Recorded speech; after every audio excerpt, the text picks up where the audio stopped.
একটু বৃষ্টি হলেই কলকাতার বহু রাস্তা এখনো জলে ডুবে যায়। তার মধ্যে উত্তর কলকাতার ঠনঠনিয়া কালীবাড়ি চত্বর যেন কিংবদন্তি হয়ে আছে। সেই ঠনঠনিয়া কালীবাড়ির কাছে এবার কলকাতা পুরসভার পাম্পিং স্টেশন তৈরি করছে, যাতে বৃষ্টির জল দ্রুত পাম্প করে বের করে দেওয়া যায়। সেই ভালো কথা, কিন্তু মেয়র ফিরহাদ হাকিমের সমস্যা হয়েছে অন্য। ওই পাম্প স্টেশনের কার নামে নামকরণ করা হবে?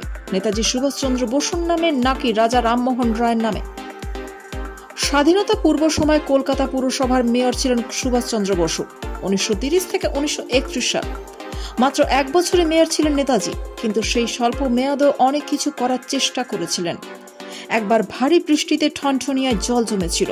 সেই জল নামাতে নেতাজি নিজেই নাকি গামপুট পরে পুরসভা থেকে হেঁটে ঠনঠনিয়া পৌঁছে গিয়েছিলেন। জল অবশ্য নামাতে পারেননি। পুরকর্তারা জানাচ্ছিলেন, পুরনো কাগজপত্র ঘেটে জানা যায় যে নেতাজির ইচ্ছা ছিল ঠনঠনিয়ার জল জমার স্থায়ী সমাধান করা। সেই জন্যই নাকি কারিগরি ব্যবস্থা প্রয়োগ করা যায় সে ব্যাপারে খোঁজ শুরু করেছিলেন তিনি। সুতরাং এতদিন পর ঠনঠনিয়ায় যখন পাম্পিং স্টেশন হচ্ছে, তখন নেতাজি সুভাষচন্দ্র বসুর নামে তার নামকরণ করাই যায়। সেটা প্রাসঙ্গিক হতে পারে বলে ছোট লালবাড়ির একাংশ কর্তা মত। মেয়র ফিরহাদ হাকিমও সেই প্রস্তাবে সম্মত ছিলেন। কিন্তু যেখানে পাম্প স্টেশন তৈরি হচ্ছে, সেই রাস্তা আবার রাজা রামমোহন রায়ের স্মরণে তৈরি। রামমোহন রায়ের উত্তরসূরিদের দাবি ওই পাম্প স্টেশনের নামকরণ বাংলা নবজাগরণের পথিকৃতের নামে করতে হবে।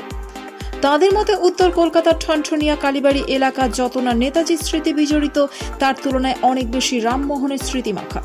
তবে এই হেন নামধন্দে পাম্পের কোনো বন্ধ নেই। শিলান্যাসের পর পাম্পিং স্টেশন তৈরি কাজ শুরু হয়েছে। পুরসভার এক কর্তার কথায়, বর্তমান জমানায় নাম সমস্যার সমাধান একটা পথে খোলা রয়েছে।